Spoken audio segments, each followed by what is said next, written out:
येत असलेल्या आंदोलनस्थळी भेट देऊन निवेदन स्वीकारले। दरम्यान बस कंडक्टरवर अल्पवयीन मुलीने दाखल केलेल्या पोक्सो गुन्हा त्या मुलीच्या कुटुंबियाकडून मागे घेण्यात आल्याचं स्वतः पोलीस कमिशनर एडा मार्टिन यांनी परिवहन महामंडळाच्या कर्मचाऱ्यांना आपल्या मोबाईलवर ऐकवले। ನಮ್ಮ ನಿರ್ವಾಹಕರ ಮೇಲೆ ಏನು ಹಾಕಿದ್ದಾರೆ ಪೋಕ್ಸೋ ಕಾಯ್ದೆಯಲ್ಲಿ ಹಾಕಿದ್ದಾರೆ ಆ ಕೇಸ್ ನ ಹಿಂಪಡಿಬೇಕು ಅಂತ ನಾವು ಇದ್ರ ಮುಖಾಂತರ ಕೇಳ್ಕೊಂತೀವಿ ಸರ್। ನಾನು ನಿಮಗೆ ಒಂದು ವಿಡಿಯೋ ನಾನು ತೋರಿಸ್ತೀನಿ, ಅದು ವಿಡಿಯೋ ನೀವು ಕರೆಕ್ಟ್ ಆಗಿ ಕೇಳಿ ನೋಡಿ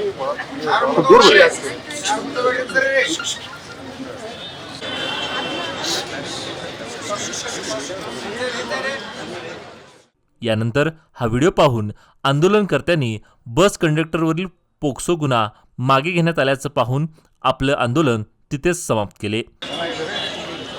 ಮತ್ತೆ ಅವರು ಹೇಳ್ತಾರೆ ವಿಚಾರ ಈ ಪೋಕ್ಸೋ ಕಾಯ್ದೆಯಲ್ಲಿ ಏನು ನಮ್ಮ ನಿರ್ವಾಹಕರ ಮೇಲೆ ಕೇಸ್ ಹಾಕಿದ್ದಾರೆ ಅದನ್ನ ವಾಪಸ್ ಪಡೆಯೋದ್ರ ಬಗ್ಗೆ ಅವರು ಆ ಫ್ಯಾಮಿಲಿ ಮಾತಾಡಿದೆ। ಸೊ ಇದು ಒಂದು ರೀತಿಯಲ್ಲಿ ನಮಗೆ ಸಂತೋಷದ ವಿಚಾರ। ಸೊ ಈ ಹೋರಾಟಗಳಲ್ಲಿ ನಮ್ಮ ಜೊತೆಯಲ್ಲಿ